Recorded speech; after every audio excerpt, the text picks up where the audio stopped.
okay, so we know what people's biases are, but they're kind of unconscious of them themselves.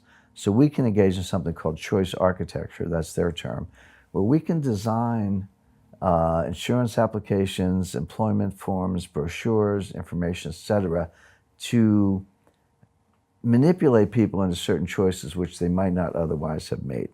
And the classic example, there are many, but I'll give you the classic example. So you've just been hired in a new job, and you're filling out your employee work forms on the first day, and you come to a page and they say, we have a 401k. That's a tax-deferred savings plan in the US. I'm sure there's an equivalent in UK and other countries. We have a 401k plan. Here's a brochure if you'd like to know more. Would you like to join? And you can check yes or no, free choice. And only about 25% of the people join.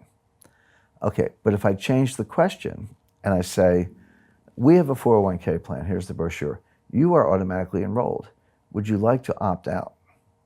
Only about 20% of the people opt out. In other words, you can take the participation rate, round numbers, from 20% to 80% just by changing the question, even though everyone has a free choice in every instance. It turns out people just don't like to check boxes. People don't like to fill out forms. And this is, so opting into something is laborious mentally. Opting out of something is laborious. So if I put you in it against your will, but give you an opt-out, you won't check it and you're in. So this is the kind of thing where, hey, we can get participation rates of 20% to 80%. Isn't that wonderful? And my question is it wonderful? Who says you're smarter than everybody else? Who says that's the right result? You're an arrogant PhD professor manipulating people's biases to force them into choices that may prove disastrous. Who do you think you are? And then I go through many, many other examples. And this is happening in what industries? And every industry. Okay. Insurance, savings, employment. And I'm just focusing on the financial side of it. There are many, many things. So some of the other advice you give is that we need to be very careful about those decisions we're making. Correct. And I give an example when I did the math and everything where I have Susie and Joe, I guess I call them, and the women are always smarter, so I make Susie the smart one. And but Joe gets the manipulated form and joins the 401k and starts putting. And bear in mind, it's tax deferred. So if you made $100, Joe gets to put $100 in the 401k, but Susie's got to pay $30 in taxes. She only puts 70 in. So Joe's already got a head start with his 100 versus Susie's 70. But in my example, Joe buys a diversified portfolio of stocks and Susie buys gold. And I started in 2000 and I ended in 2018 whenever I finished the math. And they both retire, they both take a payout, they pay their taxes, settle up, and Susie wins. Susie has a higher return. By skipping the 401k and investing exclusively in gold, which I don't recommend. I recommend 10% in gold, but I was trying to prove a point. And people can say, well, yeah, but gold was low in 2000. You picked your entry, exit points. Yeah, but it also had the greatest bear market in history from 2011 to 2015. So it's not like I, sugar-coated or cherry-picked the entry exit points. I say in the book, yeah, you can play games with this and everybody can. That's not my point. My point is that who says Thaler is so smart that he should force you into a 401k, whether you like it or not, by manipulating your cognitive biases.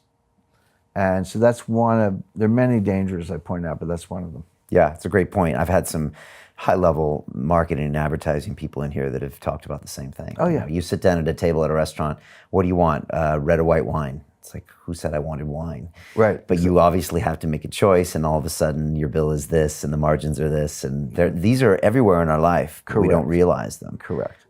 So the starting place is education. Be aware of your biases, and then you can start to fight back. But most people aren't, and I understand that. Most people are not.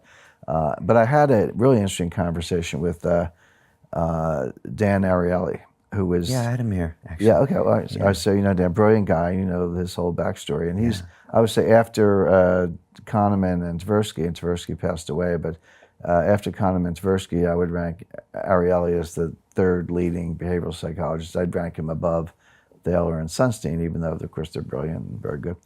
And I had a private conversation. I said, Dan, this is extremely powerful stuff. You know it, I know it. And they do consulting, and he does choice architecture consulting. I said, how do you choose your clients? So what happens if a neo-fascist dictator walks in and says, I'd like your help manipulating my population in my country here? And there are those people, and they do ask that question. And Dan, to his credit, gave the best answer I've heard, but kind of not good enough. But to his credit, he said, well, my test is I don't work for money if I wouldn't do it for free.